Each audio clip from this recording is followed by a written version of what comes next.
Boa tarde. Vamos abrir aqui mais um seminário do Laboratório de Estudos da Música e do Som, Seminário de Pesquisa 2020, coordenado pela Virginia Bessa e por mim.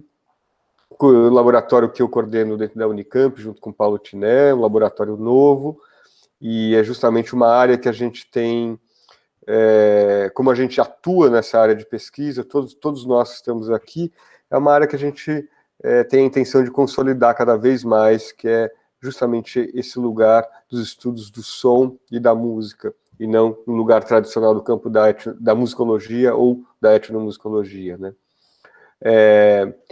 Hoje a gente tem a Virginia para apresentar a pesquisa, enfim, inquietações do pós-doutorado dela. Na verdade, a Virginia, que é historiadora de formação, musicista de formação pela Unesp, não é, Virginia? USP, pela USP também. Ah, pela USP também? Achei que fosse só a Unesp, a música. Unesp eu fui dar aula depois, mas me formei na ECA. Ah, então desculpa, eu me confundi aqui.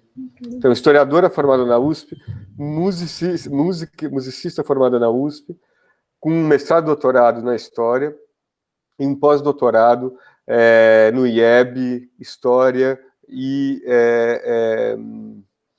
qual foi o teu estágio na Na universidade? École, Na na École École. de Études en Sciences Sociales, Na École de Estudos. EHESS. Portanto, não é pouca coisa, não. Virginia está aqui, além de ser autora de uma obra fundamental, que eu acho que para todos nós, todo mundo já leu, A Escuta Singular de Pixinguinha, é um livro, uma pesquisa aí referencial para a nossa área, né? Então, um prazer imenso ter a Virginia aqui para trazer as provocações hoje. Podemos escutar Clara Weiss, Lugar dos Arquivos Sonoros no Estudo do Teatro Musicado. Então, Virginia, com você, estamos aqui para te ouvir e depois conversar um pouco.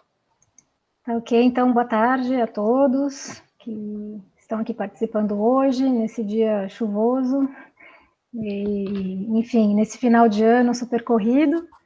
Eu agradeço muito ao convite do Cacá para integrar o Lens, né, esse laboratório onde a gente tem tido experiências super legais de troca, né, de debate, de conversa, né, e para poder conhecer, né, não só, na verdade, conhecer e discutir o trabalho dos colegas, mas também falar da minha própria pesquisa. No caso, essas inquietações sobre as quais eu vou falar hoje, elas são inquietações que surgiram no final do meu pós-doc, nesse meu pós-doutorado, então eu aprofundei algumas questões que eu já vinha desenvolvendo no doutorado.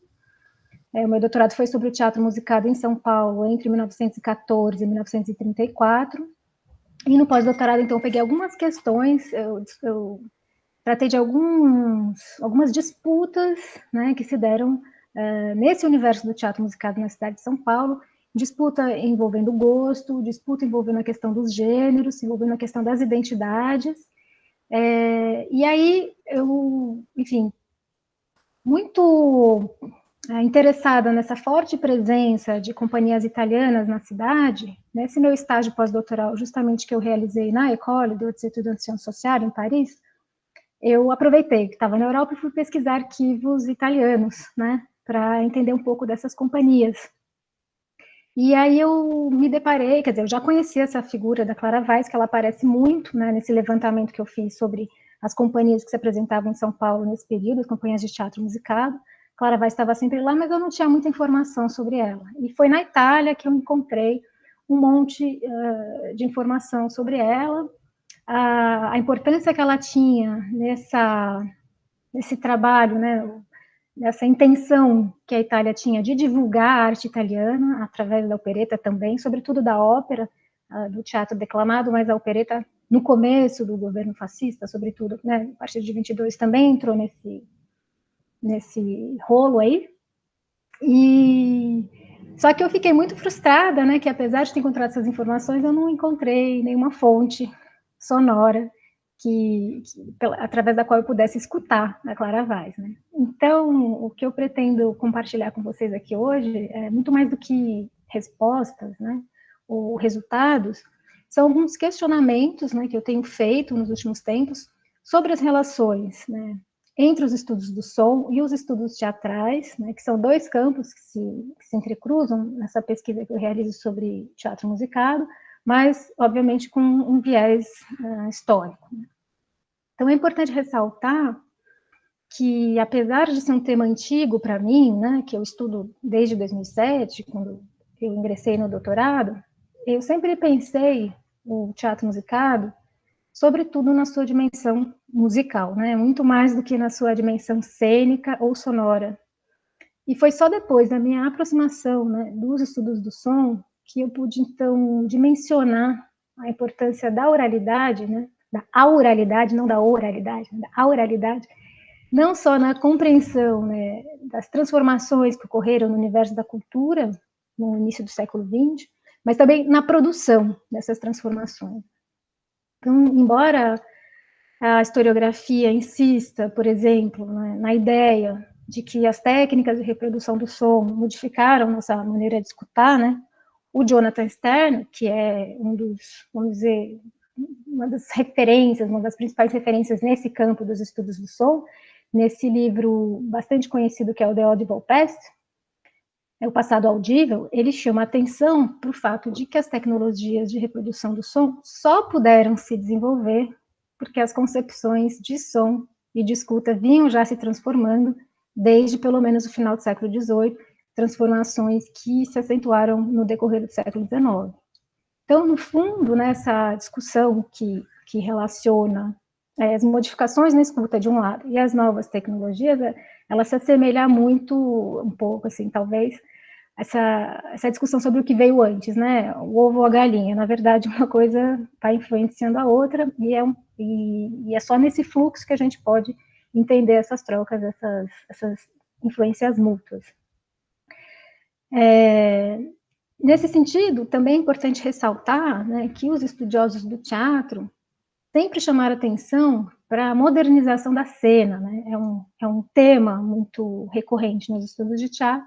Essa modernização teria ocorrido no final do século XIX em função das mudanças na cultura visual, que foram justamente impostas pelas tecnologias de reprodução da imagem, né? Primeiro a fotografia e depois o cinema. Ao mesmo tempo, a influência do teatro nas primeiras experiências com fotografia e cinema, né, também revelam que a visualidade teatral teve importância decisiva no desenvolvimento das tecnologias de reprodução da imagem. Eu cito, por exemplo, né, as fotografias que utilizavam, né, feitas em estúdio, que tinham aqueles cenários atrás, né, muitas vezes esses cenários eram produzidos pelos mesmos cenógrafos teatrais, né. Curiosa a própria história do Militão, né, que era um fotógrafo, que chegou no Brasil em meados, se eu não me engano, do 19, numa companhia de teatro, né, então que tinha essa experiência teatral e que começou a trabalhar com fotografia usando esses cenários que vinham do teatro, né. Ou da mesma maneira o cinema, quando a gente pensa, né, os primeiros filmes, eles eram feitos como se fossem tomadas de cena no palco, né, a referência era a visualidade teatral.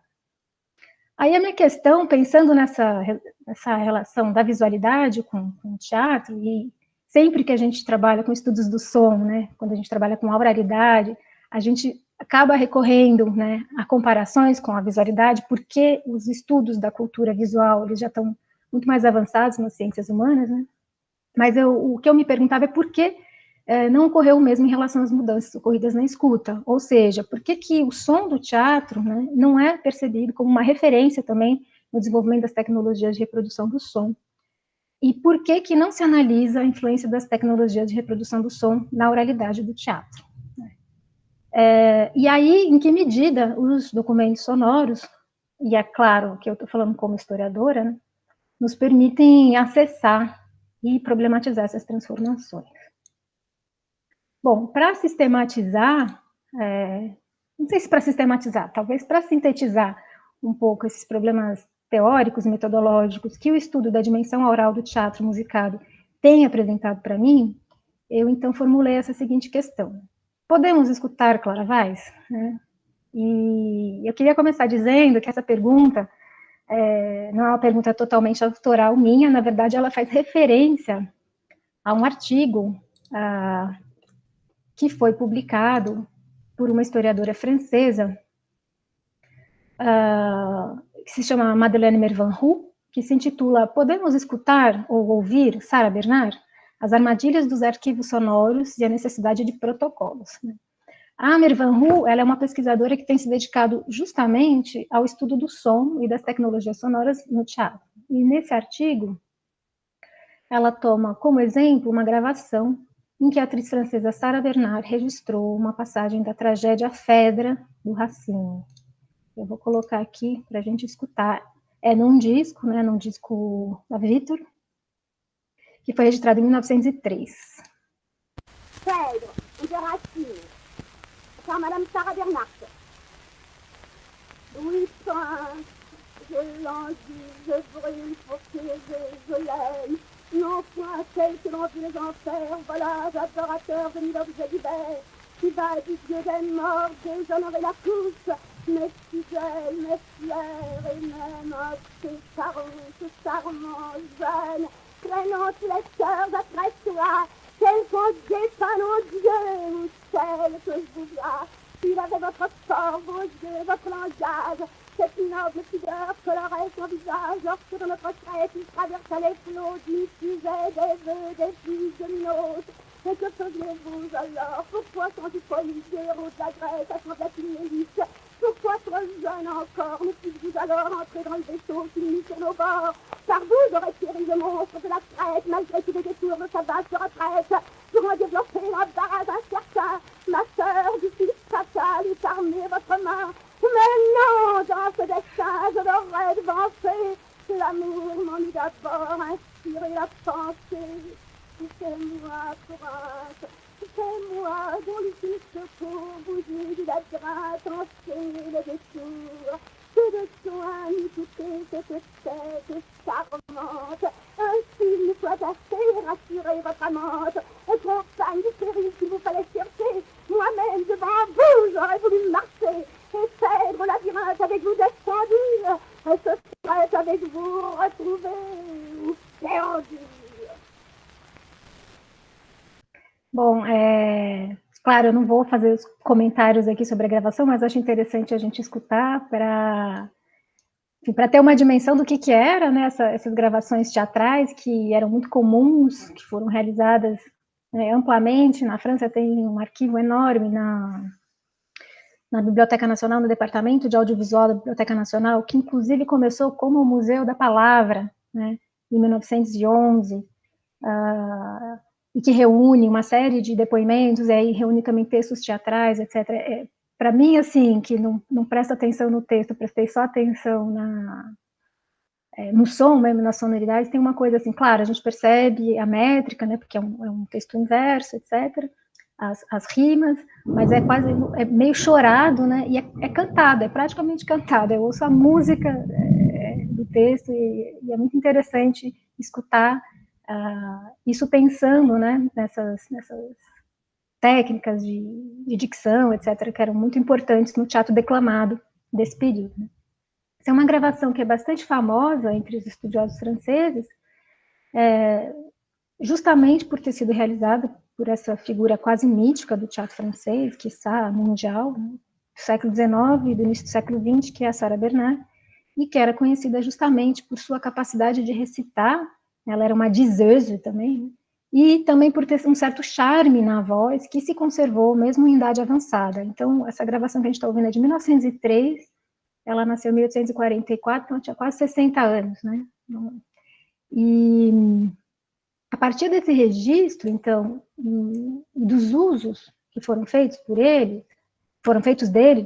pelos estudiosos, a Mervan-Roux, ela questiona o lugar das fontes sonoras no estudo do teatro e propõe alguns protocolos, né, para análise desse tipo de documento.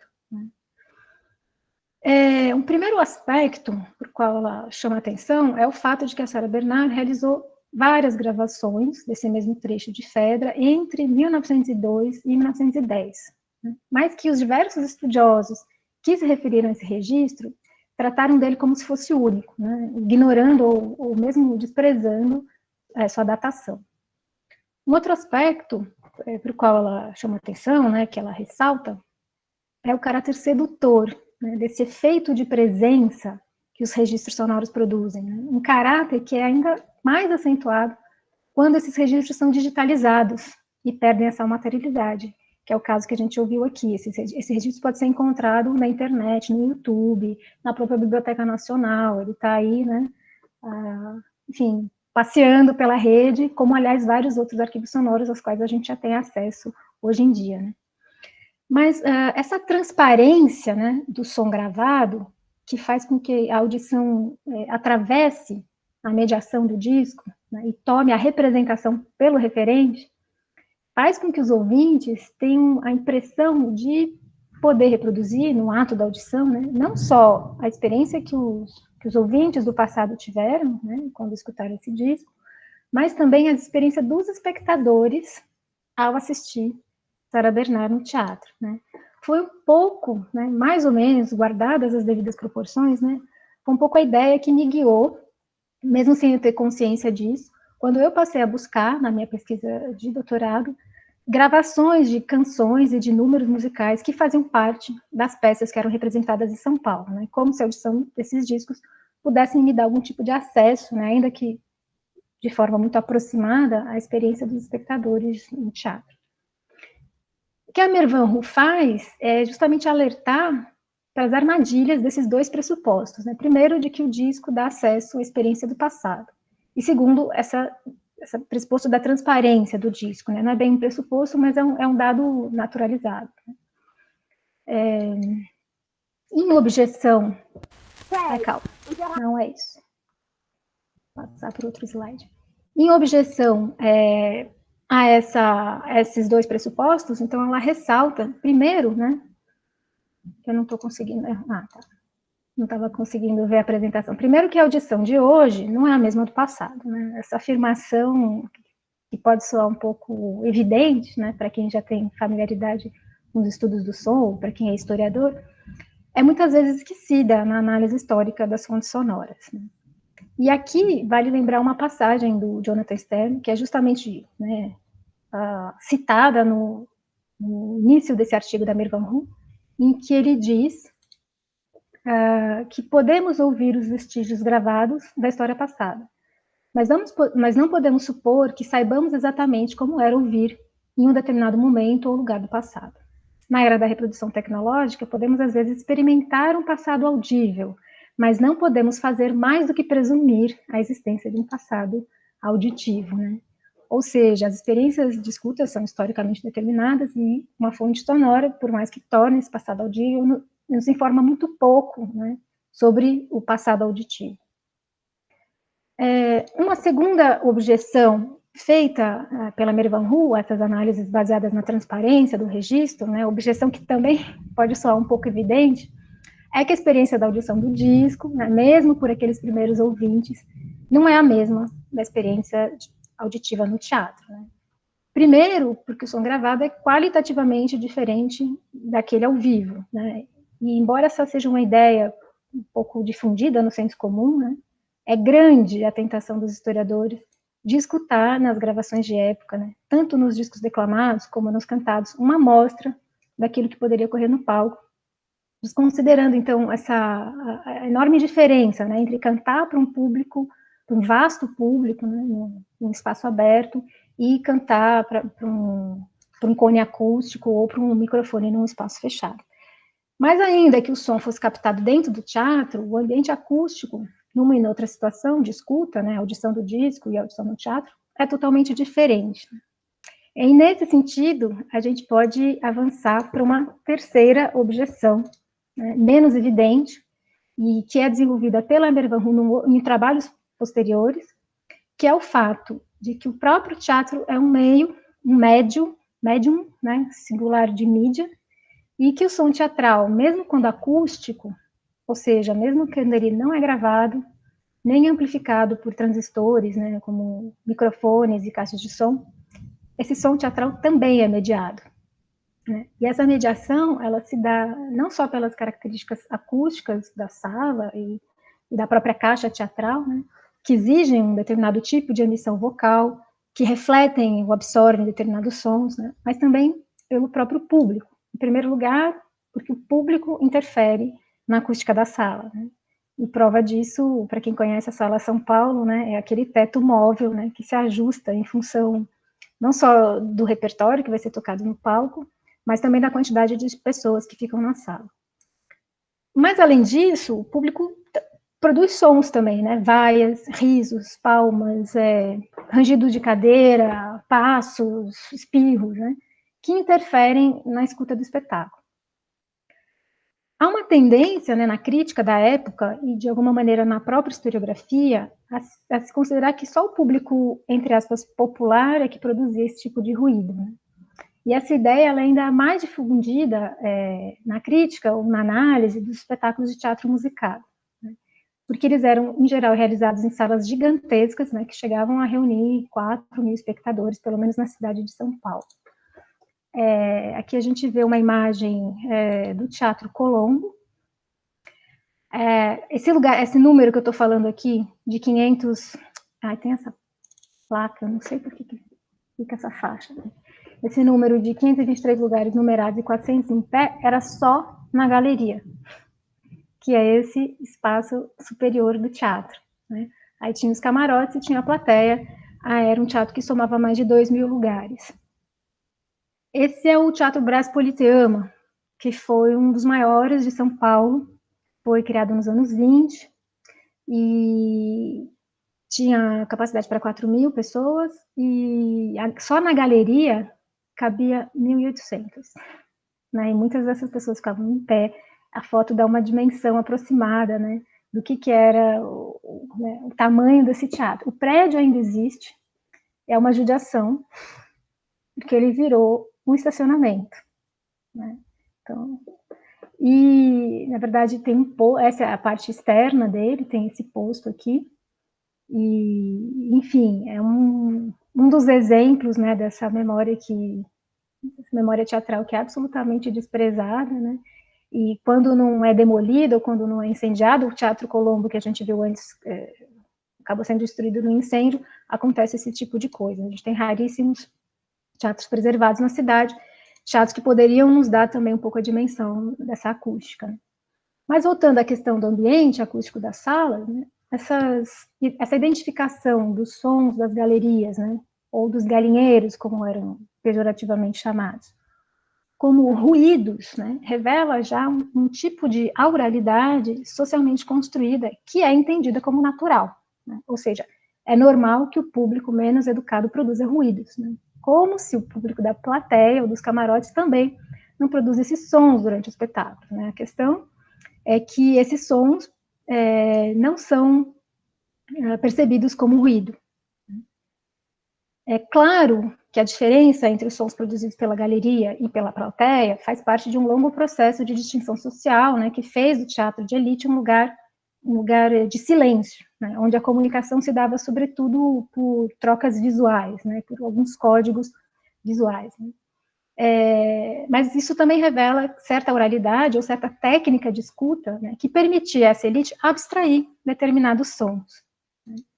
Então, era possível você não ouvir o vizinho do lado tossindo, não ouvir as pessoas andando, mas se irritar profundamente com comentários da galeria ou enfim, com esses outros sons que não eram produzidos dentro de uma escuta codificada, né, como correta ou como exemplar. É curioso também ver que, às vezes, essa posição se inverte, né, entre o público de elite e o público popular. Isso acontece em São Paulo, né, no caso da ópera. A ópera foi um gênero muito popular na cidade de São Paulo, e que não era executada só no municipal, como muita gente acredita, né? Na verdade, o maior número de óperas, de encenações de óperas eram feitas fora, em outros teatros, né? Inclusive em teatros de bairro, inclusive no Brás Politeama. O Brás Politeama chegou a abrigar companhias de ópera popular.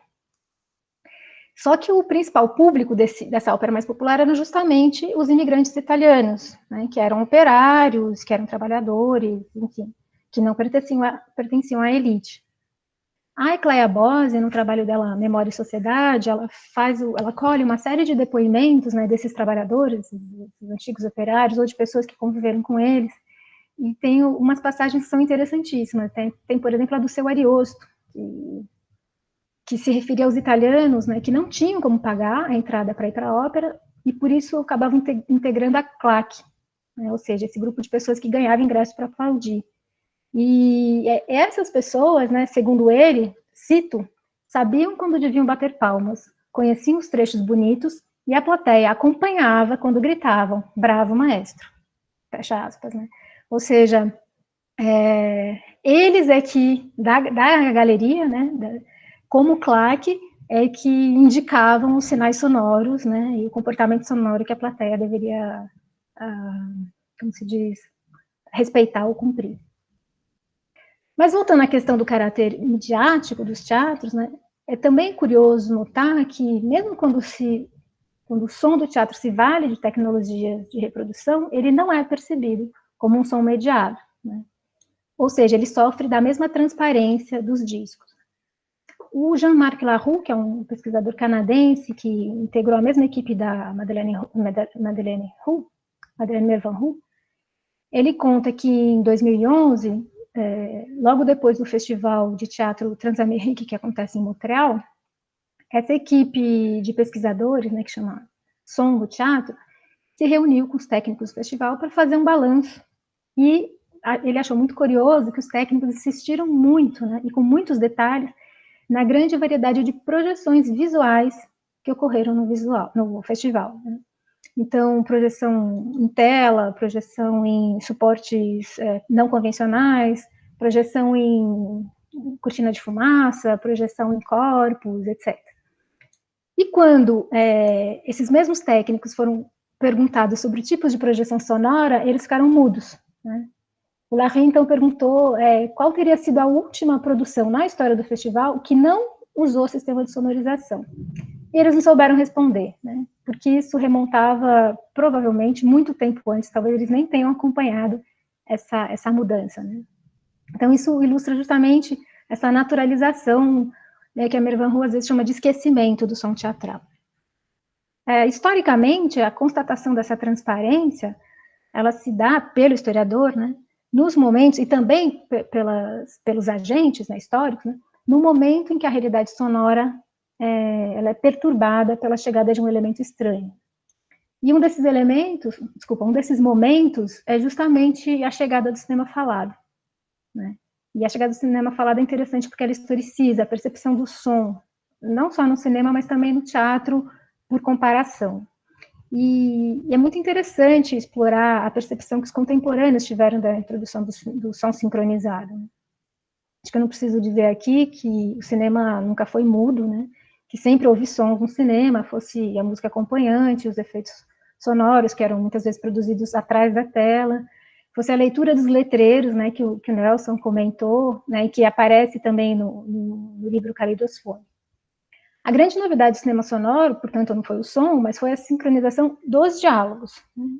E em 1929, quando o cinema falado já estava bastante difundido no Brasil, quer dizer, bastante difundido assim, ele já tinha chegado nas principais cidades, né, e já tinha desempregado boa parte dos músicos que tocavam na orquestra. A revista O Cruzeiro publicou uma reportagem com uma série de depoimentos de atores e de produtores de Hollywood que avaliavam justamente a chegada do cinema falado, né? É uma reportagem, aqui tem 2 páginas, mas ela tem mais de 5 páginas, com vários depoimentos, né? E eu recolhi alguns porque eu acho que eles são bastante representativos dessa percepção, dessa mudança, da chegada desse elemento estranho, né? Então, aqui, por exemplo, é do Ronald Colman, que trabalhou no palco como ator na Inglaterra e nos Estados Unidos, e depois passou ao filme. Aí diz ele, né? Penso que o resultado final dos filmes falantes será o seu emprego como incidentes dramáticos em filmes em que a maior porção será organizada segundo a técnica do drama silencioso. O público interessa-se pela novidade dos filmes falantes, mas não sei dizer se a fascinação persistirá. Coisas maravilhosas foram inventadas no nosso século, e é muito possível que os filmes falantes dominem os mercados. Por enquanto, espero o contrário. Teremos uma certa proporção de filmes falantes, com histórias particularmente adaptadas à forma empregada, mas essa proporção ficará sendo uma parte apenas da produção dos filmes. O problema do acompanhamento musical e dos efeitos acústicos é outra coisa. Aqui é curioso ver, né, que ele está falando do filme falante, o importante aqui é a fala, né, é o fato de que a fala é sonorizada. Isso é que chama a atenção no cinema falante, né? O acompanhamento musical e os efeitos acústicos, isso é outra coisa, né? Essa fase já está desenvolvida até a perfeição e aumentará em muito o valor dos filmes, ou seja, a incorporação da música e dos efeitos, a sonoplastia, vamos dizer assim, no filme, é entendida como normal, porque aí já havia técnicas de escuta que permitiam, né, criadas pelo próprio teatro, mas também dentro do cinema, que naturalizavam um pouco isso. Outro depoimento do Montabel, foi diretor, ensaiador e jornalista e autor de cenários, são roteiros. Né? Ele diz, quando os filmes animados forem acompanhados de sons, uma arte bem definida terá morrido. Contudo, podem-se escutar vozes durante alguns instantes, mas não por 1h30. Os assuntos curtos, 2 rolos, por exemplo, ficam maravilhosos. As notícias faladas são de um efeito surpreendente, 2 vezes mais interessantes do que os factos do dia silenciosos. Mas o público não quererá jamais ouvir um grande filme falante. Jamais, jamais. Poderia ter servido de filmes falantes, com bons resultados, no processo Bellamy, quando os advogados fazem a defesa. Isso teria produzido efeito por alguns instantes, mas seria absurdo querer juntar palavras a todo o filme, né? Então, a ideia de que a fala, né, que pra gente é uma coisa absolutamente natural, o estranho é o contrário, né? O estranho é um filme sem falas, um filme, né, que as pessoas não conversam. Então, essa percepção desse elemento intruso do diálogo gravado, que tem a ver com a voz, com a percepção da voz gravada. Só um último depoimento, é claro que eu estou recolhendo os depoimentos que reforçam a minha ideia da percepção da mudança. Existem outros que são mais favoráveis e que acreditam que, não, vai ser legal, eu acho que o cinema sonoro falante, né, vai se estabelecer e tal. Mas esse é bem interessante também, que é da Dolores Del Rio, que é uma grande dama do México, que abandonou tudo para figurar nos filmes. Diz ela, após vários anos de ensaio, achou-se uma forma de espetáculo chamado drama silencioso, que foi aperfeiçoado a ponto de poderem ser representados o riso e o pranto, a comédia e a tragédia. Essa arte evoluiu independentemente do teatro falado. Então, quer dizer, não tem nada a ver uma coisa com a outra. Agora que se lhe acrescenta a voz, o seu realismo fica destruído. E é preciso notar ainda que nenhum aparelho pode registrar a voz humana na sua perfeição natural. Então, o realismo, né, o que a gente acha que é mais realista, porque a gente não só vê a imagem e as pessoas falando, mas quando as pessoas falam a gente ouve a voz, para ela estava destruindo justamente o realismo. De outro lado, como se poderão enviar filmes falantes para outros países estrangeiros, né, se eles forem feitos em línguas estrangeiras, tá? Então ela acredita que não vai dar certo, que não vai funcionar, né, justamente porque perde a naturalidade, né, e porque tem esse problema do idioma. Enfim, é interessante pensar que como isso vai sendo construído, né? E se a gente pega a história do cinema, por exemplo, a própria cultura visual é muito claro, né? Como é que foi essa construção da cultura visual no cinema. Já existem muitos estudos sobre isso. Por exemplo, quando se fala sobre o plano de peito, né? Não o big close-up, mas o plano que toma a pessoa do peito para cima, e que poderia ser percebido como uma coisa totalmente antirrealista, porque ninguém se apresenta do peito para cima, por isso que as imagens cinematográficas eram sempre de corpo inteiro. E aí as estratégias que foram sendo usadas para conseguir introduzir isso e tornar isso visualmente verossímil, né, que um dos recursos foi o recurso do buraco da fechadura. Então tinha uma porta, uma fechadura, a pessoa olhava, e quando ela olhava, ela via a pessoa lá dentro cortada, porque ela via só uma parte da pessoa. E aí o espectador entendia aquilo como alguém que estava sendo visto pelo buraco da fechadura e não como um monstro, né, gigante que aparecia na tela e ainda sem uma parte do corpo, né. E apesar disso existir com a visualidade do cinema, isso não existe com a oralidade, nem do cinema, nem do teatro. Bom, depois de todas essas considerações, eu retomo, então, os protocolos de escuta que a Mirvan propôs, né, nesse artigo que ela trata da Sarah Bernard. Na verdade, ela propõe um certo número de regras, né, para a escuta desse tipo de documento. Então, além dos procedimentos, né, um tanto banais para nós historiadores, como reconstituir a história do fonograma, né, até porque, atualmente, a gente tem acesso muito mais ao som digitalizado do que aos fonogramas, aos cilindros ou aos 78 rotações, né? Então é importante reconstituir a história, né, antes da sua digitalização, e também reconstituir as circunstâncias e as condições da gravação original, né? Suas eventuais reedições, etc. Então, coisas que para a gente já é muito banal. Mas, além disso, ela propõe outros 2 procedimentos que poderiam ser interessantes, talvez, né? Primeiro é reconstituir as condições de escuta, né, do fonograma original, se possível com o aparelho original, né, o fonógrafo ou gramofone, em diversas formas de funcionamento e de recepção. Então, ouvir com fones, né, quando o próprio aparelho tinha fones, auriculares, né, em audição solitária, em audição coletiva, em lugar público, em lugar privado, etc., né, para comparar esses diferentes tipos de audição.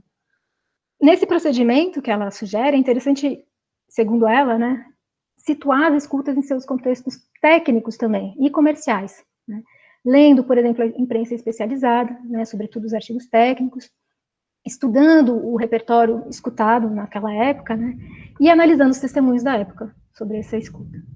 O segundo procedimento que ela sugere é de escutar outros documentos sonoros da mesma época, que sejam relativos a outros domínios, né, que não a vida teatral, no caso, já que ela está estudando fonogramas teatrais, né, houve gravações de outros domínios da vida, então gravações de discursos políticos, né, gravações literárias, sons de cinema, etc., tentando justamente relacionar os códigos específicos, né, de cada um desses domínios, que são extrasonoros, com as características dos registros sonoros.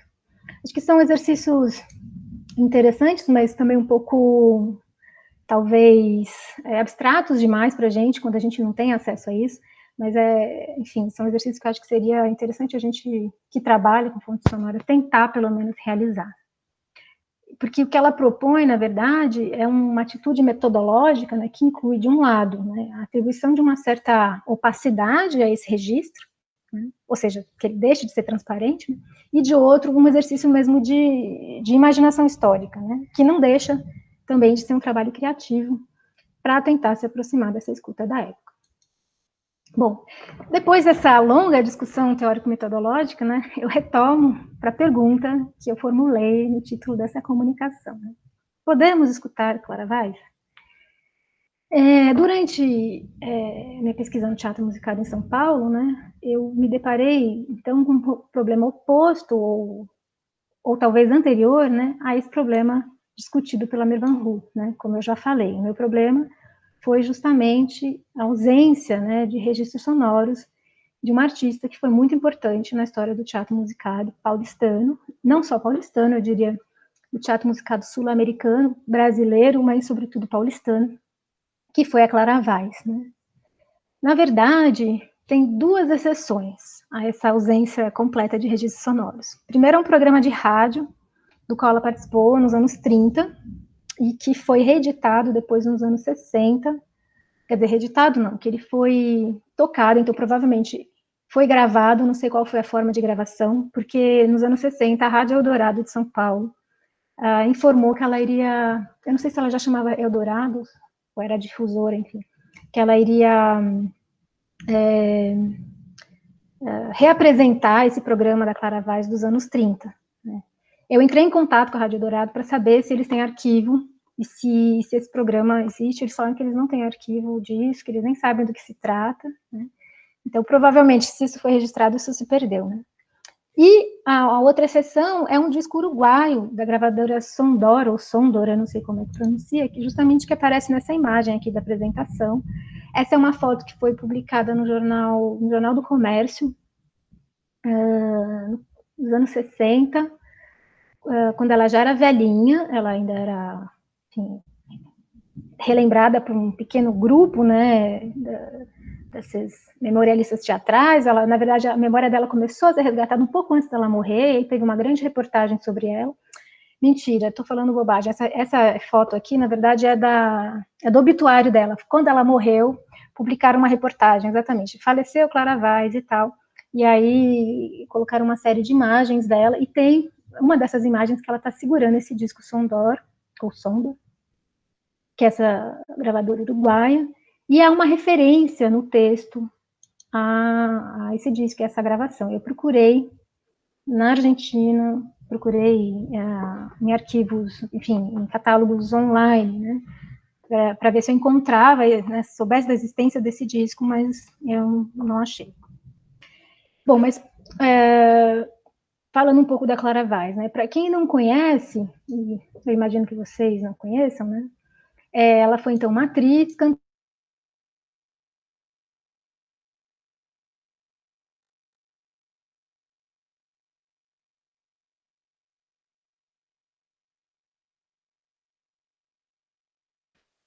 Oi, vocês estão me ouvindo?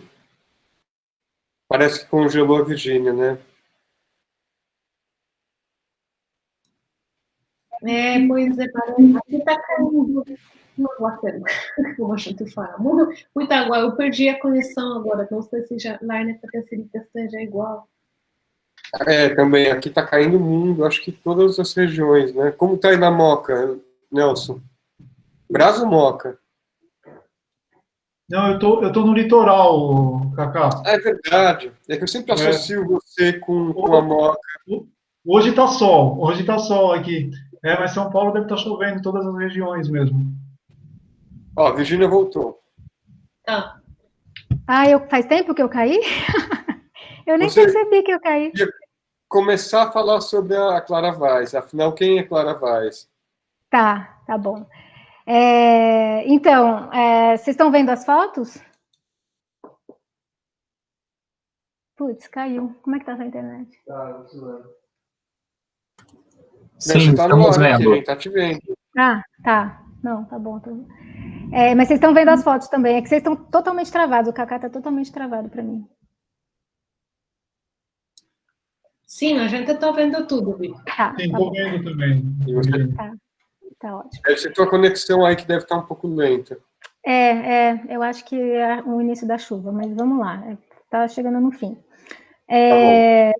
Então, ela foi uma cantora, uma atriz de capo cômico italiana e que liderou, então, essa companhia Clara Vaz, que é uma companhia de opereta muito atuante no Brasil e na Argentina, um pouco menos no Uruguai, mas também atuante lá, entre o final dos anos 10 e o início dos anos 30. Ela nasceu entre 1890 e 1892, eu não consegui achar a data exata, né, na cidade de Tavernelli, perto de Florença, e ela veio pela primeira vez ao Brasil em 1913, com uma companhia que era super famosa na Itália, que se chamava Città di Milano. E ela voltou para a Itália com essa companhia, e logo em seguida ela resolveu vir para a América do Sul e se fixou aqui. Primeiro ela foi para a Argentina, depois ela veio para São Paulo, voltou para a Itália, veio para cá de novo, ficou nessas idas e vindas, e em 19, então, ela cria essa companhia. Em São Paulo, onde a presença italiana era muito forte, a Clara Vaz conquistou um público muito cativo, vamos dizer assim, que fez com que ela se apresentasse na cidade, sempre com muito sucesso, quase todos os anos, entre 19 e 31, que foi o período que a companhia dela existiu. Essa companhia ela não era a única que apresentava operetas em italiano na cidade, pelo contrário, né? Na minha pesquisa eu mapeei 28 companhias italianas. Tá ok? Vocês estão me ouvindo?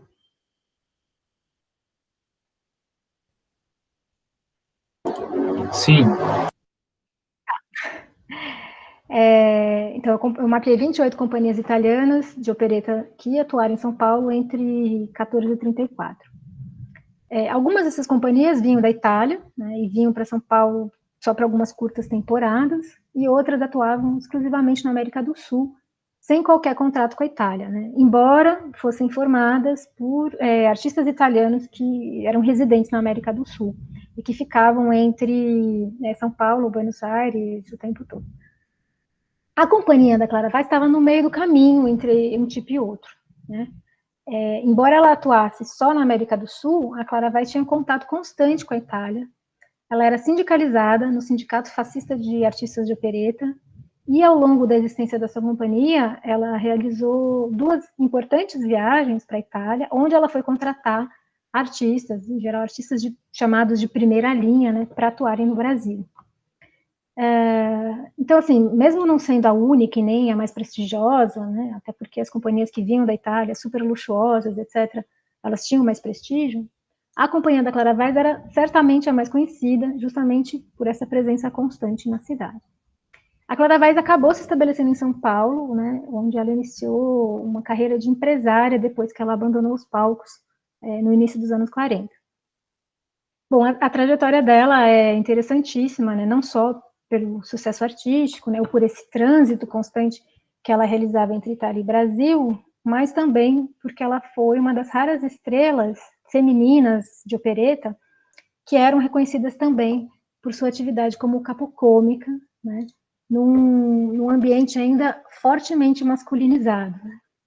A gente tem aqui uma reportagem sobre ela, foi publicada na revista Comédia, uma revista argentina, e eu acho essa foto curiosíssima, né, que é ela no meio de vários homens, né, e ela era super baixinha, e isso também era uma característica que todos os cronistas da época reforçavam, mas ela tinha uma presença e todo mundo contrastava, na verdade, né, essa coisa dela ser pequena, né, com o tamanho da voz e com essa presença no palco, e esse pulso que ela tinha.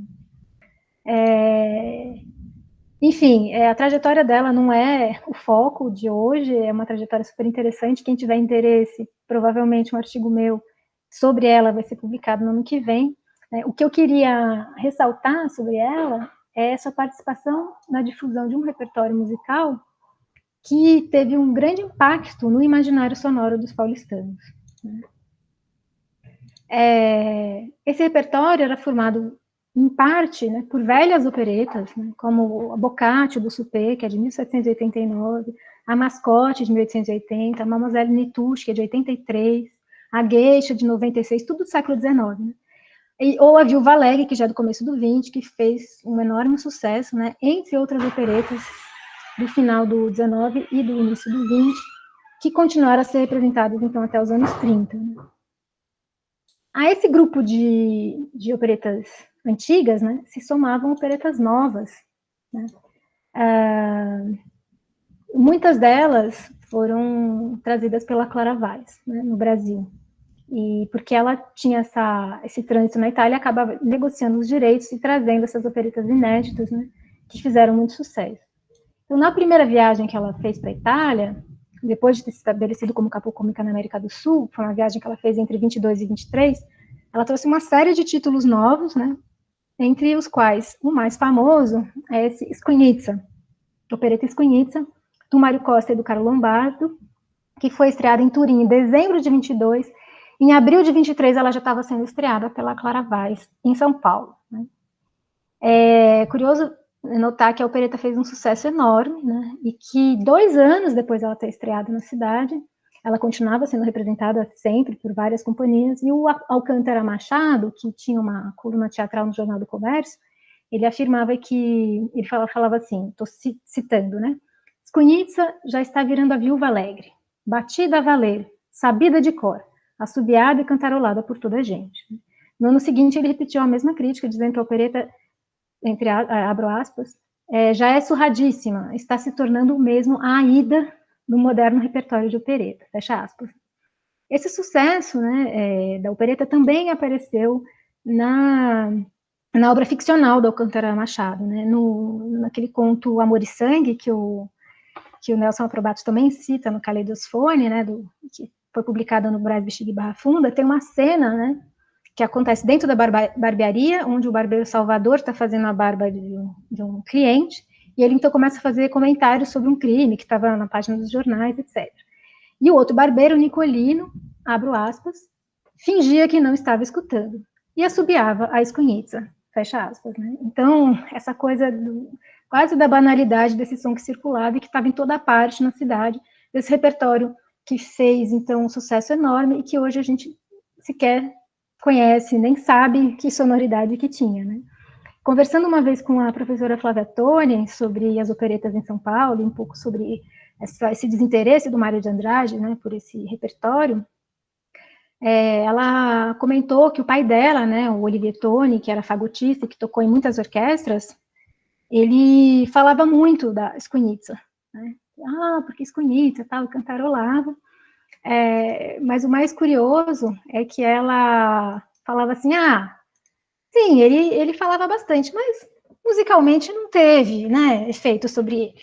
Isso não teve influência sobre ele. Então, eu acho curiosíssimo, né, essa percepção de que uma música que está sendo tocada em todo lugar, né, que o músico toca sempre, que conhece de cor, que aquela melodia entra na cabeça, não teve influência, né, assim, sem querer, não é nenhuma crítica pessoal, Flávia Tônia, adoro ela, mas essa percepção mesmo, né, de como a sociedade, enfim, se relaciona com essa cultura musical.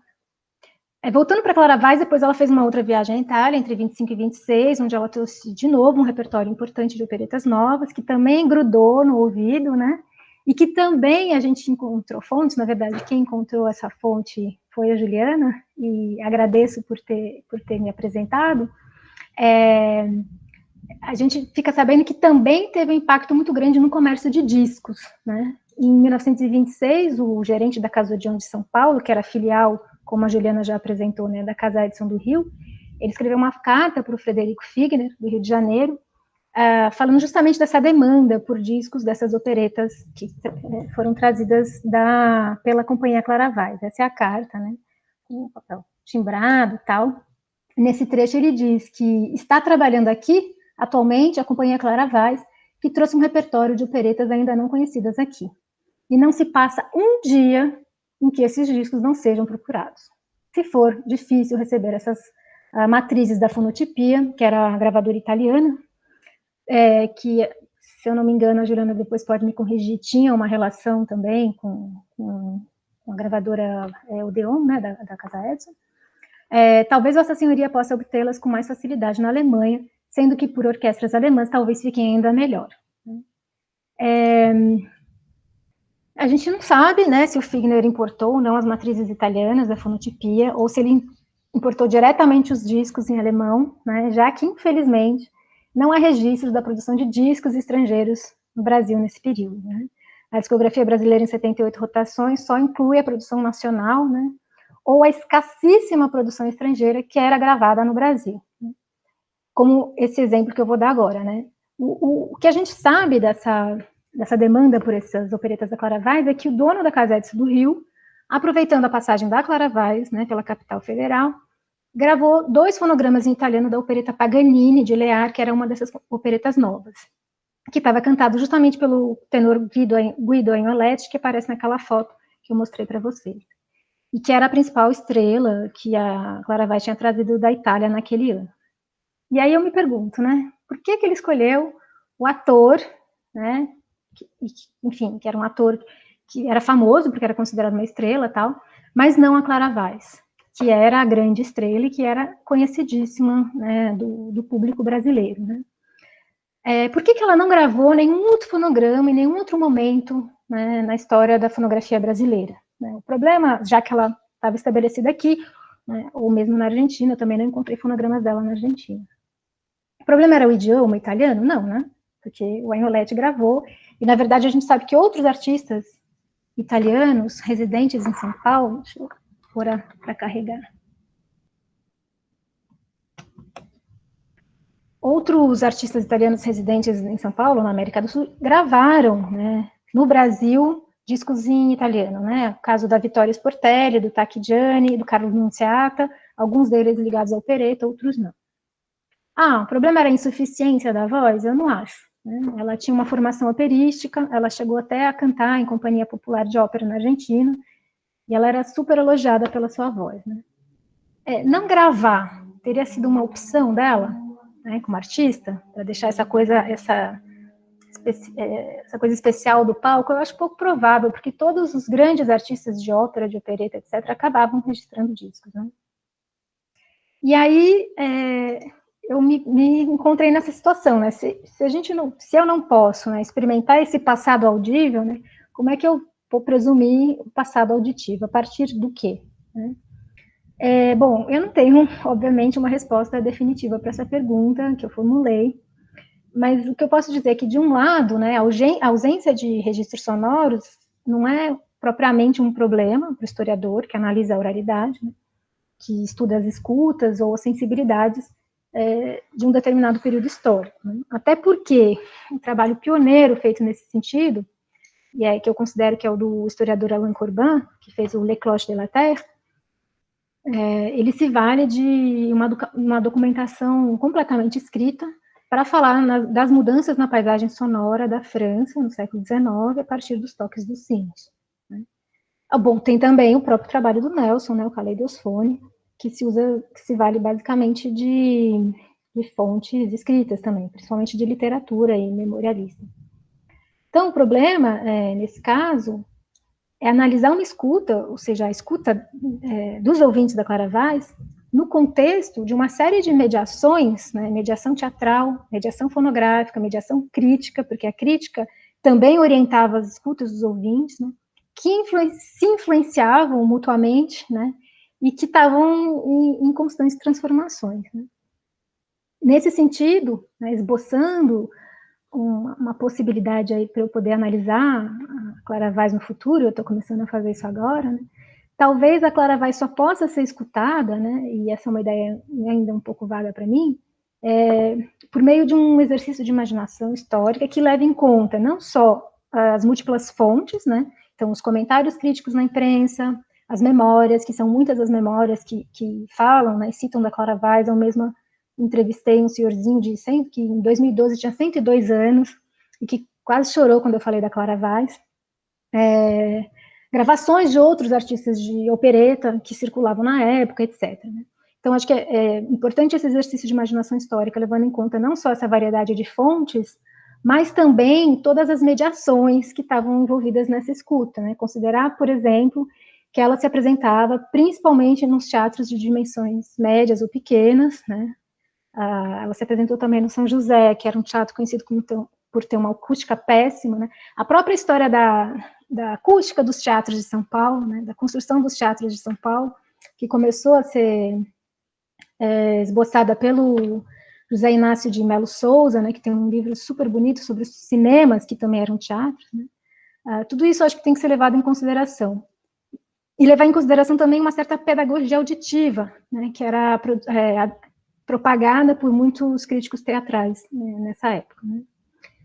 E acho que para encerrar, né, que eu acho que o que eu queria mais era conversar com vocês sobre essas minhas questões, essas minhas inquietações, eu acho que é importante tomar como objeto de estudo o próprio apagamento dessa memória da artista e da memória auditiva da época, né? Já que, na minha opinião, né, esse recorte que foi operado tanto pelos acervos sonoros do Brasil, né, ou seja, que é construído basicamente por colecionadores, porque a gente não teve, como na França, uma instituição, né, um museu da palavra, um audiovisual da Biblioteca Nacional, que se preocupasse em guardar isso, são sempre colecionadores individuais. Né? Então, tanto esses acervos, quanto a discografia, que tentou organizar isso, né, fazer um catálogo, ignoram esse repertório estrangeiro, que era escutado no Brasil, e que esse recorte, ele acabou por criar uma falsa ideia, né, em torno dessa paisagem sonora, sobretudo em São Paulo, onde a presença estrangeira era fortíssima, né, nas primeiras décadas do século XX. Então, acho que isso também é um objeto de estudo, e é um objeto de estudo que diz muito a respeito da oralidade. Enfim, espero não ter sido muito confusa aqui na minha fala. Espero que vocês tenham podido acompanhar e gostaria de conversar com vocês um pouco sobre, enfim, saber as impressões de vocês e abrir aí para a gente conversar. Muito obrigada. Obrigado, Virgínia. Muito obrigado. Nada confuso, pelo contrário, muito claro. Você circunscreveu com muita clareza as questões teóricas que envolvem o teu objeto e o teu objeto propriamente, né? Então, isso eu acho que é muito claro e faz parte do nosso campo, aqui todos que pesquisam nesse campo, né, que não está na trilha, digamos assim, da musicologia tradicional e nem da etnomusicologia, que também tem um campo, uma epistemologia, uma metodologia muito clara e muito definida, a gente acaba sendo obrigado a ter um exercício de clareza, de recorte de objeto, talvez às vezes até maior, né? Mas, enfim, isso é uma preocupação que eu acho que eu tenho. Queria abrir aqui para todo mundo, para a gente falar, está num grupo pequeno, aqui todos nós nos conhecemos, Eu vou já lançar uma primeira pergunta para a Virgínia, como provocação, e daí a gente segue aqui nas inscrições. Tem uma mãozinha que dá para levantar agora no Google Meet. Então, basta apertar a mãozinha e ela vai aparecer. A minha provocação, quer dizer, não é nem uma provocação, Virgínia, é para a gente pensar junto, porque essa tua fala de hoje tem muito a ver com a fala que será a minha daqui às próximas semanas, né? Que também não é diferente do que a gente viu no trabalho da Juliana, do Zé Geraldo, do Nelson, trabalhos já finalizados, né? O início de uma pesquisa. Então, é um lugar muito legal para a gente estar aqui, né, literalmente circunscrevendo nossos objetos e nossos problemas. Mas eu fiquei pensando aqui, e queria ouvir um pouco você, porque de cara você começou trazendo a referência do Jonathan Stern, que é aquele pesquisador que a gente conhece, canadense, que dentro do ambiente da música inglesa, da língua inglesa, tem chamado esse campo de sound studies, mas os franceses já vinham fazendo isso há muito tempo, como você citou, do Alain Corbin, do próprio Peter Zendy, com o livro Escuta, que você trabalhou diretamente com as ideias, né, do Zendy lá no teu livro sobre Pixinguinha. Daí eu fiquei pensando aqui, esses parecem dois planetas, né, o de língua francesa e o de língua inglesa, né? Você que transitou e tem transitado pelos dois, até mais do que eu acabei transitando mais pelo de língua inglesa e menos de língua francesa, como que você sente isso? Você sente que esses autores se comunicam? Como que o Jonathan Stern, eu sinto que o Jonathan Stern é um autor muito importante, ao mesmo tempo ele escreve demais, é um pouco verborrágico, né? Enquanto que o Peter Zendy tem aquela elegância francesa de ser um filósofo que ele vai lá. Não sei se você concorda com essa minha leitura. Eu nunca vi o Jonathan Stern citar o Zendy, salvo engano. Parece que esses pesquisadores de língua inglesa não estão lendo os franceses. Já vinham pensando isso, só que em campos da filosofia, da história. E o próprio Jonathan Stern não está dentro da música, né? Ele está dentro da área da comunicação, nem propriamente da área. Então, enfim, o que você pensa sobre isso tudo? Nossa, obrigada pela pergunta. Eu pensei bastante sobre isso. Teve o Esteban Buch, que é um musicólogo argentino, que vive na França, franco-argentino, né? E que está muito preocupado também com essa questão da música, das escutas, mas uma perspectiva mais da história política, mas super interessante também. Ele teve um número, acho que foi em 2016, falando justamente sobre essa questão da escuta, da oralidade e tal. E ele fez uma... Desculpa, Virginia. O Buch é aquele estudo sobre Beethoven que ele tem? Isso, o próprio. E ele tem lá na EHSS, ele tem na École, né, ele tem um seminário sobre música e ciências humanas. Então ele é um cara que está super por dentro e tem uma abordagem super interdisciplinar, apesar de ter essa formação mais na musicologia, de levar muitos musicólogos, ele também dialoga com antropólogos, muito com historiadores, etc. Eu segui o seminário dele em 2011, foi uma experiência super legal. E ele, então, eu não me lembro agora qual que é a publicação, depois eu posso procurar e passar a referência, se vocês tiverem interesse. Mas foi um número especial sobre essa questão do sound studies, etc., na França, que eles também não sabem muito como chamar, eles falam recherche sur le son, são pesquisas sobre o som. A Mervan Roux, por exemplo, ela toma direto o Stern como referência, embora ela também fale do Corbin, né? Mas nessa espécie de resenha que o Buch faz, né? Não é bem uma resenha, porque ele estava lendo um livro que já tem uma história, ele faz uma leitura do Le Cloche de la Terre, né? Que não foi traduzido em português, eu fico muito em dúvidas, né? Se são sinos da terra ou sinos do campo, né? Eu fiz a tradução para os meus alunos, eu coloquei os sinos do campo. E ele fala, o Alain Corbin, tal, fala dessa coisa, usa o termo paisagem sonora, mas ele não cita o Schaeffer, o canadense, que, na verdade, foi o primeiro, assim, que cunhou a expressão paisagem sonora. Então, eu acho que tem uma ignorância de parte a parte, né? Eu não sei se chega a ser uma ignorância, mas é um pouco como se cada um quisesse construir seu próprio campo, né? E também acho curioso que a Mervan Hu, nesse grupo de estudos do som e estudos do teatro, acho que tem uma certa adoração pela figura do Stern, que é curiosa, e depois em textos posteriores ela começa a se afastar, e ela começa a se afastar inclusive, não totalmente, mas um pouco dessa perspectiva dos estudos do som. Né? Ela tem um livro muito interessante que ela fez junto com Larue, que eu também citei, que se chama O Som no Teatro. É uma coletânea de vários artigos, na verdade, de gente de vários lugares, França e Canadá, sobretudo, né? E, enfim, então tem acho que, de fato, essa separação ela acontece, na verdade, na história da cultura como um todo, né? Porque você pega um cara como Levine, né? Que fez lá Highbrow, Lowbrow, né? Lowbrow, que esqueci, não foi traduzido em português, né? Foi traduzido em francês, e que também é um livro super importante de história cultural nos Estados Unidos e tal, e que o Chartier, quando fez o prefácio, falou justamente disso, né? Falou, nossa, como na história cultural, que é uma coisa que acontece em todas as áreas, na musicologia, na história cultural, etc., o Levine está falando de questões que a historiografia francesa vem tratando há muito tempo e não cita nenhum francês. Por outro lado, os franceses também não citam, né? Isso é uma coisa, tá? Outra coisa acho que é a diferença de perspectiva entre esses autores. Eu acho que o Stern introduziu uma reflexão muito nova, que eu acho que é muito importante para os historiadores, que está ligada a essa coisa da modernidade sonora, que não era, por exemplo, uma questão do Corban, né? O Corban estava pensando nas paisagens sonoras, a maneira como as pessoas escutam em determinados contextos históricos, as disputas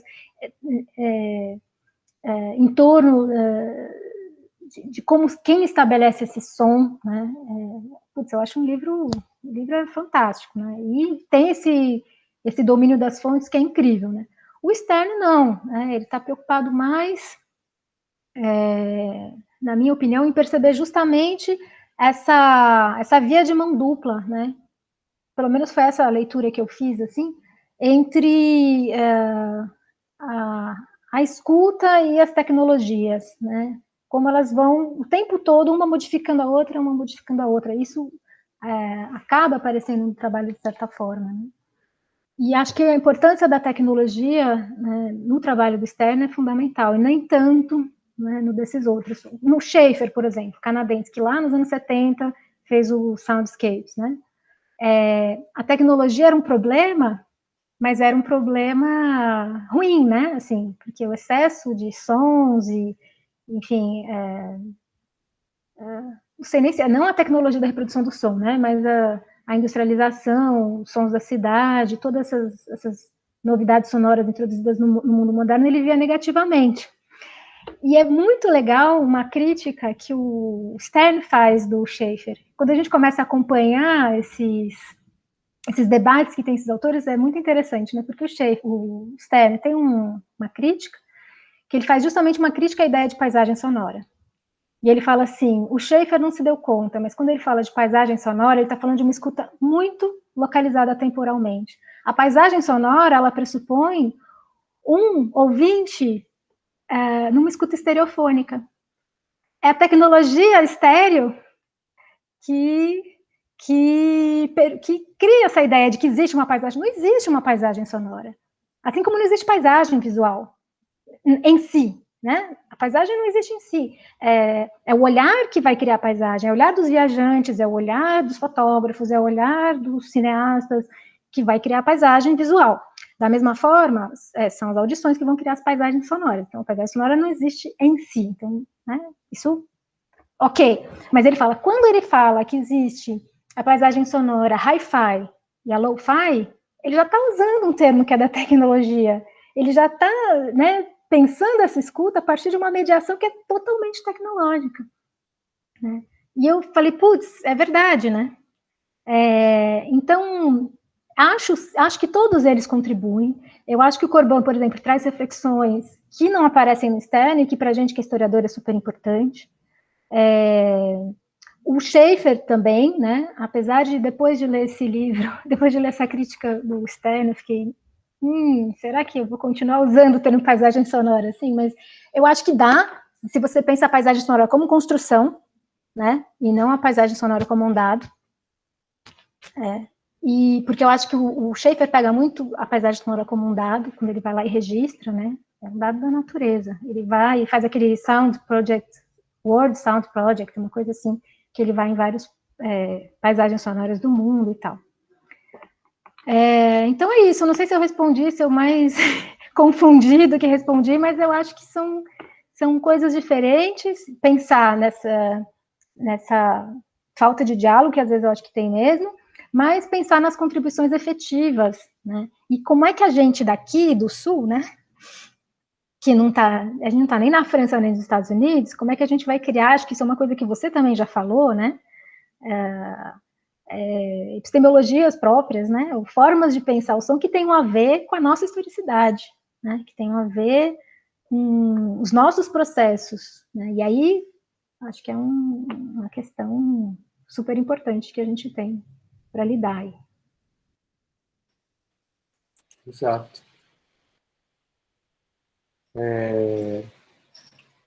Enquanto ninguém se manifesta aqui para falar, só fazer um comentário. E ainda tem, na língua inglesa, uma autora mais contemporânea que todo mundo conhece aqui, que é a Ana Maria Uchoa, que trouxe a dimensão da auralidade, né? Então, como se a paisagem sonora, essa noção muito bem criticada pelo Stern, que você tem essa visão mediada pela tecnologia e, portanto, estática, de certa forma, né? Nessa noção de auralidade, ela retoma essa dimensão da história cultural e da antropologia cultural também, né? Que construiu o tecido da história a partir de uma gama diversa de documentos, né?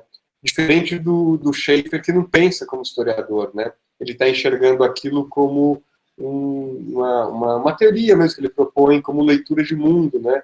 Enquanto a Ana Maria, por ser uma historiadora e uma antropóloga, ela trabalha a construção de uma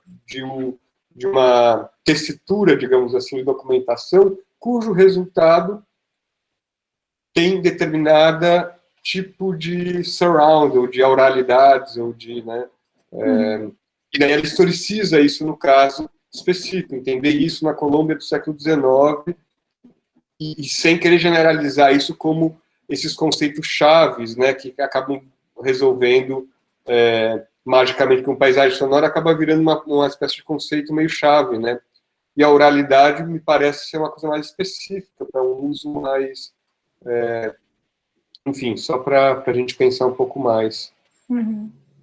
Eu, na verdade, fiz uma coisa aqui que não foi citar o Uchoa, né? Mas eu uso, e quando eu falo de oralidade, eu estou pensando nela, né? Acho que faltou também ter explicitado nisso, quando ela também pensa essas técnicas de escuta, essas pedagogias de escuta, né, que eu usei quando eu falei dos críticos, eu estou, na verdade, me referindo muito a ela, e com certeza, acho que é uma contribuição, apesar de ser em língua inglesa, acho que ela traz muito dessa experiência, né, colombiana, desse outro lugar, né, de onde ela fala, até porque as fontes dela, né, são colombianas, né, ela trabalhou com essas fontes na Colômbia, e também isso que eu propus no final, né, de pensar, claro, de utilizar essas diferentes fontes, né, mas de pensar essa questão da mediação, que ainda para mim não está muito claro, né, mas pensar a mediação nesse sentido mais amplo, eu não estou falando só da mediação tecnológica, né, mas usar metodologicamente essa ideia de mediação para justamente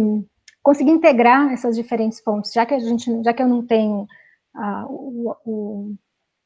a gravação, né, já que eu não tenho o documento sonoro, com esses outros documentos, pensando essas mediações entre eles, talvez eu consiga me aproximar. Até porque, né, como a Mervan Hu disse também, ter o documento sonoro não significa entender a escuta da época. Né? Falar em Colômbia, temos uma colombiana aqui pedindo a palavra. Vou aproveitar que o meu país foi nomeado e aí vou entrar. É curioso que justamente 2, 3 semanas atrás, num evento na Colômbia, Ana Maria participou e a fala dela foi sobre a tradução do livro dela, que ela mesma está fazendo a tradução para o espanhol. E a dificuldade da tradução do termo orality para o espanhol. Ela não está conseguindo. Aí ela contou que o título do livro era outro, foi o editor quem deu o título e pegou, não sei o quê, e virou agora tudo um conceito, mas que nas suas origens, Ana Maria não tinha pensado como conceito mesmo, não era o assunto central. Ela não disse qual era o título original, mas a gente pode perguntar depois. Isso curioso, né? Queria mencionar sobre essa mediação da escuta que a Vitor estava falando agora, que também, uma semana atrás, ouvindo uma apresentação, contavam de um programa da Vitor, que começou em 1910, onde eles inventaram um gramofone e os discos especiais para vender nas escolas e fazer aulas de apreciação musical. E como essas aulas de apreciação musical permearam a audição de uma geração e essa outra, claro, tudo com o conceito da boa música e não sei o quê. Então, embora o disco fosse o suporte sonoro que eles colocavam, porque o interesse era vender, a Vitor mesmo ela consegue criar um plano para entrar na escuta das pessoas, fora do disco, no repertório, nas características, enfim. Eu não sei muito sobre a história da apreciação musical, não saberia dizer se esse é o início, como encaixa, mas é interessante. Agora, sim, sobre a apresentação, minha conexão caiu, eu perdi um pedaço, mas queria falar que o momento em que se coloca como o historiador tem que ter um critério crítico, fazer uma crítica de fontes particular quando trabalha com discos, eu pensava que é verdade e que essa crítica do que a gente escuta no disco é um fenômeno recente, porque o disco mesmo começa a ser fonte histórica faz pouco tempo, e mais ainda falando de disco de 78 rotações. E o caso que me chamou muito a atenção na Argentina, que quando se fala em Carlos Gardel, o cantor de tangos, a historiografia sobre ele diz que ele, quando jovem, tinha um registro de tenor e com o passo do tempo ele foi barítono. Até que aparece lá um colecionador de discos com um musicólogo e falam que o que aconteceu foi que os primeiros registros não foram gravados em 78 rotações. A rotação era mais lenta. Então, na reprodução, quando rota mais rápido, parece que o cantor cantava mais alto. Isso só para falar como é verdade que a gente, como historiador, precisaria entrar nessas questões, e que é difícil mesmo. E que aqui, no caso do Brasil, quando eu fui no Moreira Salles para ver os registros e tal, fiquei sabendo como a digitalização do grande parte do acervo, faz uns 3 anos atrás, foi feita por um estúdio sem critérios. Ou seja, coloca lá rodar e grava e o que a gente tem. E isso, por exemplo, quando a gente escuta justamente as gravações de canto, de voz cantada, a gente escuta um timbre, uma sonoridade. Todas lá eram super sopranos, né? Se a gente junta, todo mundo super soprano. E fica a dúvida quanta rotação estava esse disco quando a gravação foi digitalizada. E só agora, eu falo pelo Instituto Moreira Salles, que foi que eu soube, é que eles se atentaram para criar uns critérios de digitalização e estão trabalhando nisso, que eu acho que é importante, infelizmente sai do controle do historiador. E esse é o comentário. E outro comentário que eu fazendo hipótese sobre a Clara Weiss, por que ela não gravou, você mencionou que ela tinha um lado business, ela conhecia do negócio e tal. O músico que gravava era muito mal pago, então não sei se dentro da somatória de hipóteses posso entrar que para ela não era um bom negócio, né? Fazer monetariamente, enfim, fazer uma gravação já tendo a fama, enfim.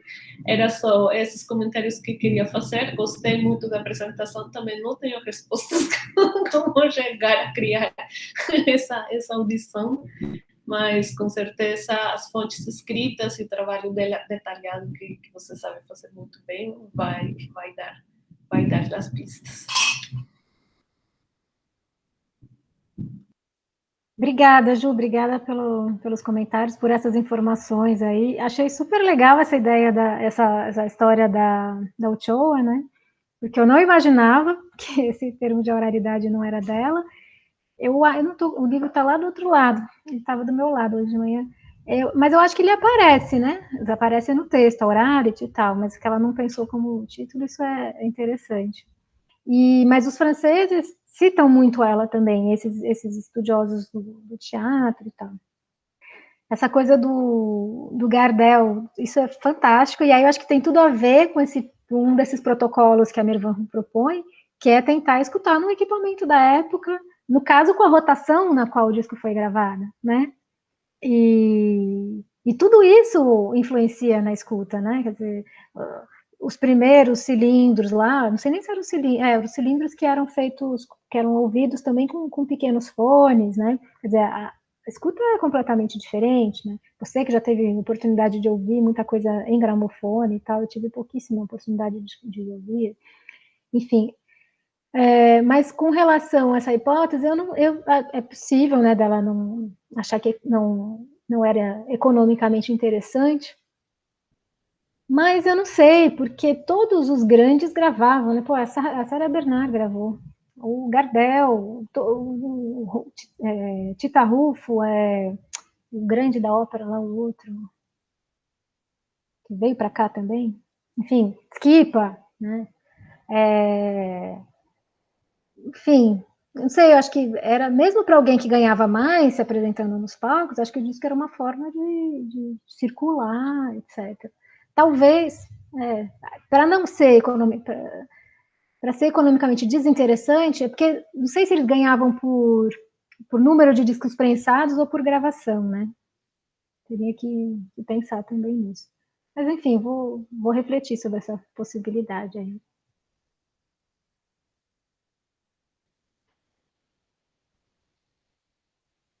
Gostaria de fazer um comentário. Obrigado a todos, obrigado, Virginia, estou ouvindo vocês. Colegas, vou fechar minha câmera, talvez segure um pouco melhor. Eu queria comentar. Um minutinho, Marcelo, porque também o Nelson pediu a palavra. Nelson, vamos deixar o Marcelo, ele já começou, depois a gente passa, tá bom? Será? Melhor. Eu vou fazer um comentário que tem a ver aqui com o que vocês estão comentando, porque eu fui testemunho ocular desse momento da digitalização dos discos do IMS, que eu trabalhei digitalizando os discos aqui em São Paulo do Tinhorão, pela companhia de áudio. Quem estava à frente era o Franja, então nós fomos contratados para digitalizar os discos do Tinhorão e também do Centro Cultural São Paulo.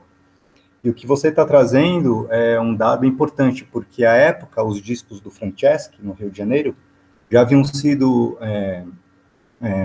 digitalizados, e uma das nossas preocupações aqui foi que os discos que nós identificássemos que não estavam em 78 rotações, então aqueles primeiros anos onde os discos eram gravados em 76 e não tinham um padrão ainda definido, nós fizemos os dois arquivos, né? Nós fizemos o arquivo original e nós mexemos no pitch para que ele pudesse ficar em 78 rotações. Uma outra coisa que também foi notada e a gente discutiu é que, se vocês perceberem, os fonogramas do Franceschi, eles são muito apertados, como a gente diz. Eles deram uma prioridade à fala, né, ao canto, à audição do canto. E nós percebíamos que quanto mais nós apertávamos para o denoise, né, o X-noise, nós também estávamos retirando algumas frequências importantes para a compreensão daquele fonograma. Então, foi decidido chegar a um meio termo, nem tanto como foram feitos os discos do Franceschi, tudo muito no bom senso, mas nós assumimos deixar alguns chiados. Se vocês pegarem os discos do Tinhorão, vocês vão ver que tem, sim, os chiados. Nós preferimos digitalizar dessa maneira, porque, veja, quem quiser apertar, aperta. Mas o inverso do Franceschi, nós não ouvimos, por exemplo, a baixaria dos violões, muitas coisas que estão ali na região grave, né, nos outros instrumentos, eles privilegiaram o lead. Mas vou comentar rapidamente aqui uns pontos que eu anotei durante a sua palestra, Virginia, que eu gostei muito, te agradeço. A primeira coisa que eu notei é que aquela gravação, aquele fonograma francês que você tocou para a gente, pareceu muito para mim as gravações do modernista Ascenso Ferreira, e achei interessante porque parece que é um verso metrificado, ritmado e declamado, inclusive com algumas cacofonias, né? Então, todos vocês com certeza devem conhecer, mas tem esse disco emblemático aqui, né, que foi lançado, e depois vocês podem ouvir, como vocês vão ver que tem algumas semelhanças, apesar das diferenças todas aí, tá? Outra coisa que também gostaria de fazer uma contribuição é falar sobre as revistas de ano do Arthur Azevedo, que lá no século XIX já eram muito populares, né, e que, de algum modo, elas refletiram depois o que viria a acontecer com o teatro musicado brasileiro no século XX. Somadas às inspirações de compositores e teatrólogos brasileiros, com essas companhias todas que você comentou, não só as italianas, mas as portuguesas, espanholas, outras companhias do velho mundo que vinham fazer as suas apresentações no circuito Buenos Aires e Rio de Janeiro, né? Um outro ponto que também eu anotei aqui, que eu queria comentar, é sobre o cinema. Como você falou, que o cinema, me parece que ele exercia o fascínio das imagens em movimento, e os fonogramas exerciam o fascínio da fala gravada. Então, eu escrevi assim, eram como fantasmas, né?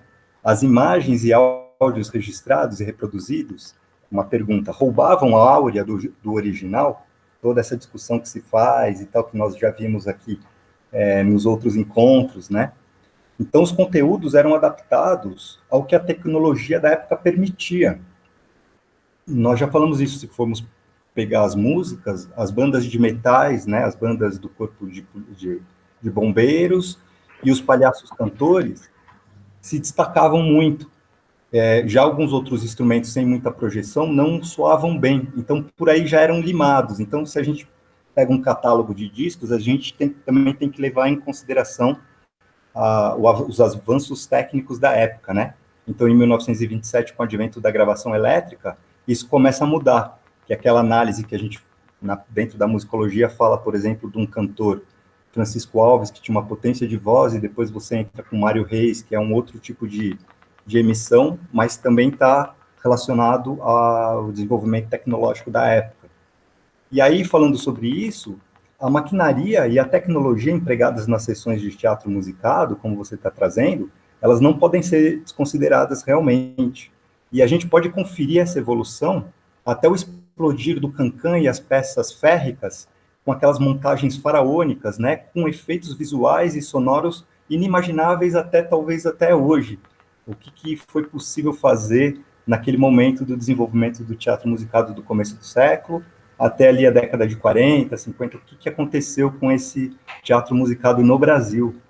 E os sons que envolviam essas companhias teatrais também não podem ser desconsiderados. Da parte do público, como nós comentamos, as pateadas, que são as manifestações do público com os pés, né, nas arquibancadas, a importância do machixe para essas companhias, para os cantores. Então, por exemplo, o meu bisavô, ele foi o Marcelo Tupinambá. Ele escreveu para os Geraldos, e os Geraldos se apresentavam no teatro musicado e também gravavam em disco, né? O surgimento, por exemplo, da ala das baianas do carnaval, o segundo tinhorão, advém das coristas do teatro musicado. Então, a partir do momento que as coristas que estão ali secundando esses machiches, essas canções, começam a representar e cantar para o tinhorão, aí está o germe da nossa ala das baianas do carnaval. Também podemos conhecer a vida agitada e a dimensão da paisagem sonora dessas companhias naquele livro Ensaio de Ponto, que o Giron editou, não sei se todos conhecem, que reproduz o diário do Saturnino Praxedes, é um ex-funcionário da Companhia Nacional de Burletas e Revistas do Teatro São José. E o narrador deste romance é o Saturnino Praxedes, que ele foi um ponto de teatro da Companhia São José, que ficava ali apontando o texto para os atores, do Pascoal Segreto lá na Praça Tiradentes do Rio de Janeiro, né, na década de 10. Então, ali a gente vê qual que era esse universo do teatro.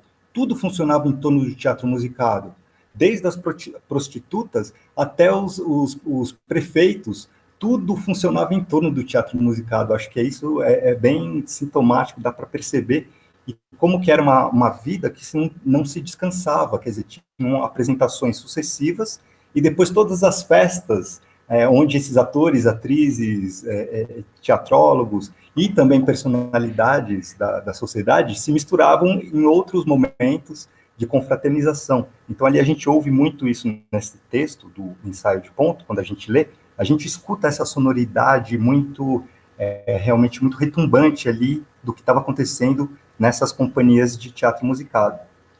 Continuando, eu queria só lembrar também sobre essa dimensão do que se perde muitas vezes ao não se valorizar o teatro musicado. Eu vou dar um exemplo de uma história que tem a ver com a primeira obra do Marcelo Tupinambá, compositor que em 1914 compôs uma peça, uma revista teatral chamada São Paulo Futuro.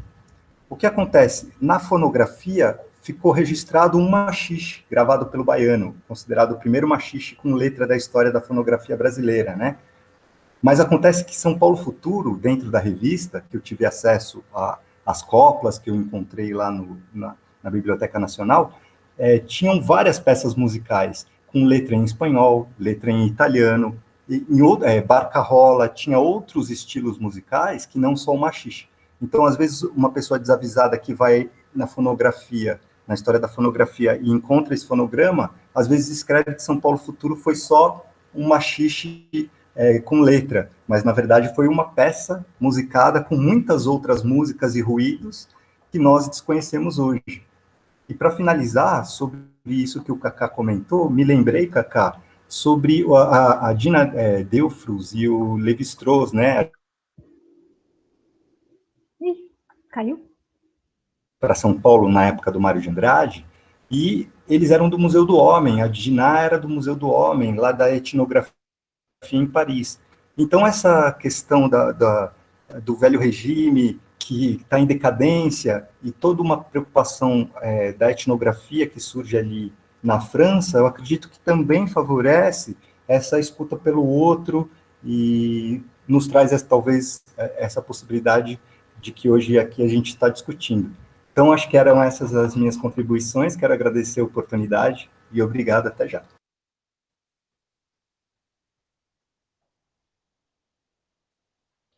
O Nelson?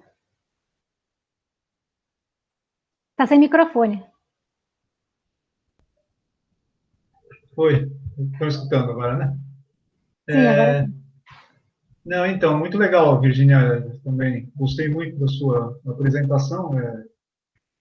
Você falando, eu fui pensando em várias coisas, né? E várias coisas me chamaram a atenção. Mas uma delas, em particular, que eu acho que é muito interessante para qualquer área que você trabalha, especificamente quando você trabalha com música ou som, né, no sentido mais geral, que é esse apagamento mesmo que você comentou, né, o apagamento da memória. Então, eu acho que constantemente a gente passa por isso e é exatamente por isso que é extremamente importante o trabalho tanto do historiador como do musicólogo, que vai tentar, de alguma forma, reconstruir, né, essa memória e dialogar com essas memórias que estão sendo apagadas ou que já foram apagadas, ou aparentemente apagadas de vez, né, como, por exemplo, no caso da escuta da Clara Weiss. E aí eu lembrei de duas coisas, uma delas você mesmo lembrou, mas uma outra, a sua fala sobre os teatros que tinha no Brás, né? Eu nasci ali no Brás, no Belenzinho, e é interessante porque durante a minha infância eu fui muitas vezes nos cinemas que tinham ali, eram vários cinemas que existiam no Brás, e muitos deles eram em antigos teatros, que foram, né, reformulados, que nem tinha o Cine Rocks, era um cinema enorme também, e muitos deles eram originalmente teatro. E a memória que eu tenho da infância, depois, como historiador, eu soube, né, que eram antigos teatros e tal, mas a memória da minha infância era só cinema. E eu lembro dos meus pais falando sobre alguns que já tinham fechado ou incendiado, que nem o Colombo mesmo, né? O Politeama, mas a principal referência, a principal memória era o cinema. Não se falava nada de teatro, de música. E a memória que eu guardei, a memória pessoal, não, a memória histórica, de estudo histórico, eram os cinemas. Né? Você ia lá e eram aquelas salas, que nem o Rox mesmo, junto com o cinema, tinha uma galeria, então tinha estúdios fotográficos ali no mesmo prédio. Mas o cinema era de uma enormidade, tinha uma galeria que você entrava lateral, os comércios ficavam do lado, né? E tudo isso, se você traz isso para hoje em dia, no contemporâneo, nem a memória do cinema, para muitas pessoas, não existe mais, daqueles prédios antigos, que nem você mostrou lá, né, do Politeama, que é um estacionamento hoje, né? E na sua fala você lembrou também o conto O Amor e Sangue, né, do Alcântara Machado, e é muito interessante, é por isso que no começo da minha fala eu quis destacar a importância do trabalho do historiador, né, da pesquisa musicológica ou historiográfica. Quando eu coloquei lá o Amor e Sangue e escrevi algumas coisas sobre aquilo, até me chamou a atenção a citação lá do Scusiatna, né? Mas quando eu usei aquilo, e se eu não tivesse hoje escutado a sua fala, provavelmente eu nem iria relacionar com toda essa cadeia de sentidos que tem. Sabe, uma citação ali, é um rastro que o Alcântara Machado deixou no texto dele, e você, com a sua reflexão, trouxe e, para mim, redesenhou toda uma outra estrutura do conto e daquelas sonoridades que aconteciam ali naquela barbearia, né, onde o Nicolino trabalhava. Escutando você e pensando particularmente nesse texto, na questão dos cinemas ali, eu lembrei do texto do Ginsburg, né, aquele livro dele lá, O Fio e os Rastros, que é exatamente isso. Então, eu acho que a gente até pode tentar um exercício de escuta, né, como o Zé Geraldo vem trabalhando mesmo, né, de como escutar, né, esse passado que não tem registro nenhum. Né? Eu acho que se você encontra esses rastros, né, você pode puxar inúmeros fios. Né, e aí é fundamental. Eu acho que é fundamental esse trabalho de pesquisa e a própria divulgação da pesquisa. Se você não tivesse divulgado a sua pesquisa, eu nunca mais provavelmente ia pensar naquele trechinho do conto ali. Mas gostei muito. Não sei se tem alguma coisa a comentar sobre isso, principalmente nessa questão, né, do apagamento da memória, mas ela não se apaga de todo. Eu acho que sempre ficam alguns rastros que você pode trabalhar. Obrigado. Parabéns, Virginia. Obrigada, Marcelo. Obrigada, Nelson. Bom, queria primeiro comentar o que o Marcelo falou e depois do Nelson. Com certeza, mas assim, o que eu acho, isso que você falou, né, das companhias do Teatro de Revista, do Arthur Azevedo, do Rio de Janeiro e tal. O que a gente conhece, a historiografia sobre teatro de revista no Brasil é sobre o Rio, né? Mesmo o seu bisavô, né, o Marcelo Tupinambá, ele é muito pouco conhecido por conta disso até, porque a historiografia fala desses caras que escreveram para as revistas do Rio de Janeiro, né? E aí, o que eu acho que é interessante pensar, e o que eu tentei pensar quando eu comecei a mudar o foco das companhias brasileiras para as companhias estrangeiras, e claro, esse trânsito, eu estou falando do trânsito São Paulo, Buenos Aires, porque é a cidade que eu estou estudando, mas claro que o Rio de Janeiro fazia parte, né? A companhia, claro, vai sempre que vinha para o Brasil ia para o Rio, mas as temporadas eram mais curtas, o principal era São Paulo mesmo. Chamar a atenção para isso é mostrar que exatamente não se ouvia só machixe, né? Que o teatro de revista não é só samba, machixe e tango, né?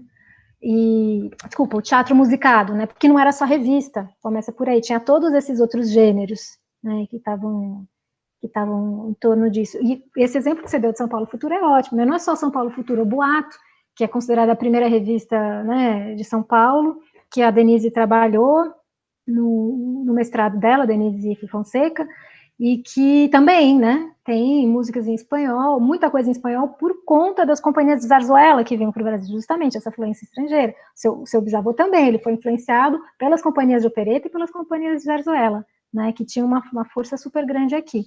Mas o que eu acho complicado é isso, porque quando a historiografia vai para estudar o teatro musicado, pega a revista, porque também tem a referência do disco, porque essa memória desses gêneros, sobretudo dos gêneros brasileiros, foi preservada. Agora, essa infinidade de gêneros estrangeiros que circulavam, sobretudo em São Paulo, também no Rio, São Paulo era mais forte, eu acho, por conta da presença estrangeira, isso se esqueceu, né? Eu acho o trabalho do Giron muito legal, mas eu queria só ressaltar, eu não sei qual foi o sentido que você falou, mas o Saturnino Praxedes é um personagem fictício, né? Na verdade, como você falou, é um romance histórico, né? Ele não existiu, ele não... Na verdade, eu esqueci o nome, mas tem um ponto mesmo na Companhia São José, que tem um livro, acho que até está no Moreira Salles, tem um exemplar. Mas aí o Giron se baseou nele para construir uma ficção, né? Claro, uma ficção historicamente informada e tal. Estou dizendo isso porque às vezes pode correr o risco de usar como uma fonte histórica, e é uma fonte, né? Mas é uma fonte histórico-literária, né? Então isso precisa chamar a atenção, lembrar sempre disso. Nelson, muito legal isso que você falou, da coisa dos teatros e cinemas, porque, na verdade, eles sempre foram cinemas. O Colombo foi inaugurado em 1908, já tinha projetor. Assim, as salas fixas, por isso que eu citei o José Inácio de Melo Souza, que tem esse livro maravilhoso, que não está aqui também, que o Sesc editou em 2016, ele já tem um trabalho que está na internet, que é o repertório, como é que chama isso? Enfim, é um inventário das salas de cinema de São Paulo, que ele trabalha com as plantas, que ele pegou no arquivo histórico municipal. E aí ele publicou isso num livro lindíssimo, então ele tenta traçar um pouco essa história, e aí ele vai dando todas as informações. Então, o Colombo já tinha projetor. Em 1907, quando surgem as primeiras salas fixas de cinema, começa a proliferar os teatros em São Paulo, mas eles não eram só teatros, eles eram cine-teatros. Então, o Palace também tem projetor, o Boa Vista, que durante muito tempo foi só teatro, chegou um momento a ter projetor, o Santana, que surgiu, o Teatro Santana é só teatro. Em determinado momento veio uma companhia cinematográfica, colocou um projetor e ocupou, já nos anos 20, né? Então, essa proximidade de cinema e teatro foi muito intensa nesse começo, aí nos anos 10, a primeira década do século 20, anos 10, anos 20, anos 30, até que com o cinema falante, né, sonorizado, aí as companhias de teatro começam a perder o lugar. E aí elas começam a formar como é que chama? Os pavilhões, né, esses barracões de zinco. Tem as companhias de revista em São Paulo, vão se apresentar naquele barracão Teatro Alumínio, né, perto, acho que da Praça da Bandeira, se não me engano. E que isso já nos anos 40, 50. Mas você tem toda a razão, porque, de fato, essa memória de que esses cinemas eram ocupados por companhias teatrais, de fato, se perdeu, né? E esses espetáculos de palco e tela, né, que tinha primeiro uma projeção e depois uma encenação teatral, isso é interessantíssimo. Quanto a Escunitza, eu fiquei também super... Adorei quando eu conheci, porque eu vi que a principal canção, que provavelmente é que o Barbeiro está assobiando lá, o Nicolino, é uma canção que depois o Francisco Alves gravou, de tanto sucesso que fez, só que ele não gravou como uma canção da Escunitza, ele pega a melodia, que é napolitana, não lembro o texto em italiano, pararirará, napolitana, tararirará, tarirará. Aí ele gravou, só que com letra em português e como se fosse de outro autor. Ele pegou essa melodia, né? Então era uma coisa que de fato tinha grudado na orelha. E a Flávia Toni comentando da Escunitza, e depois que você conhece, que você sabe que a peça fez sucesso, você começa a ver na imprensa da época, você começa a ver outros documentos, a coisa começa a pular, né? Gritar. Não só essa, Casa das Três Meninas, que era super importante, várias operetas do Carlo Lombardo, que teve aqui e tal. Então, é interessante, eu retomei esse contato com a Escunitza quando eu li seu livro, eu falei, nossa, ele citou a Escunitza, e aí eu voltei lá para o Brás Bexiga e Barra Funda para ver se encontrava outras coisas e tal. É isso, a gente vai, né, encontrando esses rastros justamente e tecendo não só essas escutas, mas as próprias narrativas, né?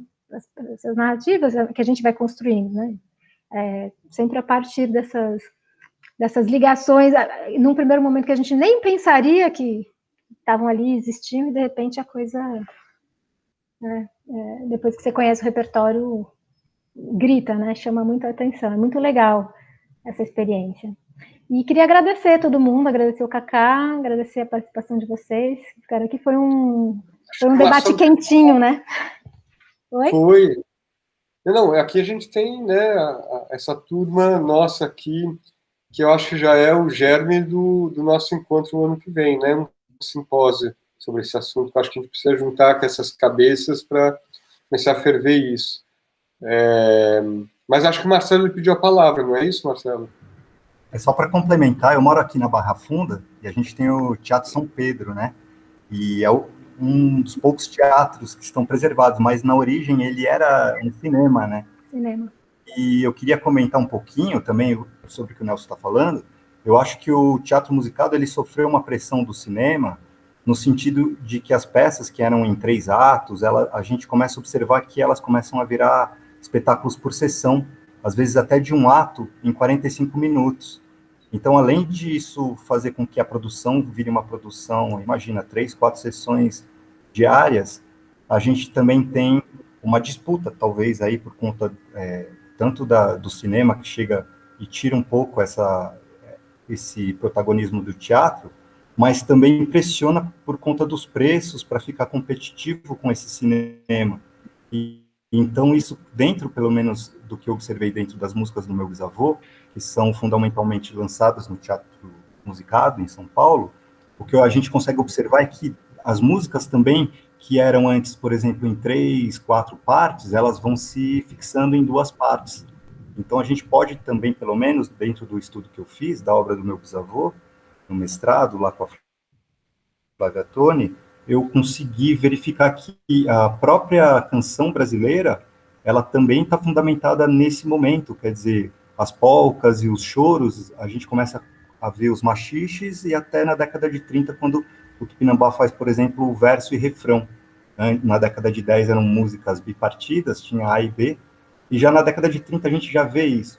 Então, claro que não é determinante, mas eu acredito que é um bom dado para a gente pensar como que a evolução da música se deu também nesse ambiente competitivo do cinema, né? Em todos os seus espectros, né? O que seria essa concorrência? Concorrência de atenção, o valor, quantas vezes você consegue exibir, por que preço, e os teatros, acredito, e a música do teatro tiveram que se adaptar também, correr um pouco atrás aí.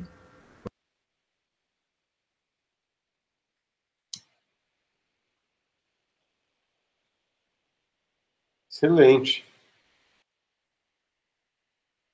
A Virgínia acho que congelou. Caiu. Não. Ai, gente. Ó, então vou aproveitar para a gente se despedir, agradecer demais a participação. A gente vai ter o nosso último encontro agora, dia 14, eu acho que é de dezembro, para encerrar essa primeira jornada que a gente fez de seminários. Mas a ideia é que o ano que vem a gente continue com os seminários, né? Acho que a gente tem que ampliar isso, fazer disso virar um grupo de estudo, a gente fermentar mais, trazer outras visões e começar a ampliar, né? Talvez até ter uma intensidade um pouco maior. E, em paralelo, venho conversando com Virgínia, com Juliana, da gente organizar um simpósio, um encontro sobre estudos do som e da música. E que talvez pensar isso para o final do primeiro semestre do ano que vem, ou começo do segundo semestre do ano que vem. Daí a gente reunir, poder convidar toda essa literatura que a gente está lendo, e ao mesmo tempo os autores que já estão trabalhando aqui, dar uma dimensão um pouco maior, né? Que eu acho que o simpósio tem também, que é importante, né? Então, essa é a ideia. Está dizendo disso, Virgínia, quando você caiu, me despedindo já, agradecendo demais, mas... E tem uma informação nova aqui, que na hora da apresentação acabei não fazendo. Virgínia agora faz parte do nosso programa de pós-graduação como professora. Ela foi aceita no programa. Então, ela é nossa professora do programa de pós-graduação, vai poder orientar, vai poder ter os núcleos de pesquisa dela. Então, isso eu acho que é um jeito de deixar mais forte essa área, né? E a gente atrair todos nós para cá, para a gente poder, né? Para cá que eu digo, para qualquer lugar que seja, qualquer polo, seja USP, Unicamp, Unesp, o lugar que for, mas a gente precisa estar junto, né? Para dar sentido e força aqui para a nossa área de pesquisa. Muito então, legal. Muitas felicidades aqui nesse ano louco. Desculpa que eu caí aqui, eu não ouvi o final da fala do Marcelo. 5 segundos, Cacá, que eu sei que você precisa sair. É só um comentário sobre essa coisa do teatro por sessões, porque essa coisa, de novo, né? Eu acho que a historiografia do teatro musicado brasileiro, ela é muito autocentrada, e, na verdade, teatro por secciones é algo que existe na Espanha desde o final do 19, antes da divulgação do cinema. E eles chamam por secciones. Seria sessão com C cedilha para a gente, porque ele é seccionado e portanto, não, claro, vai ter a ver com cinema, também vai ter uma relação, mas acho que a gente precisa inserir a história do teatro musicado brasileiro dentro de uma história transnacional do teatro musicado, que é o que eu estou tentando fazer, justamente por meio desses trânsitos de companhias, porque muita coisa que a gente acha que o Brasil inventou a roda, né? Ou que fizemos inovação, na verdade são trocas culturais muito intensas que existem entre o Brasil e esses outros países. Mas eu concordo, claro, que o cinema teve um papel fundamental, e eu trabalho isso também, enfim, nos meus textos, nas minhas pesquisas. Então, só para fechar, Cacá, muito obrigada de novo, obrigada Ju, Nelson, Marcelo, pelos comentários e pela oportunidade aqui de dividir com vocês e falar sobre minha pesquisa. Beijos. Até daqui um pouco, gente. Tchau, gente. Obrigado. Tchau, obrigado.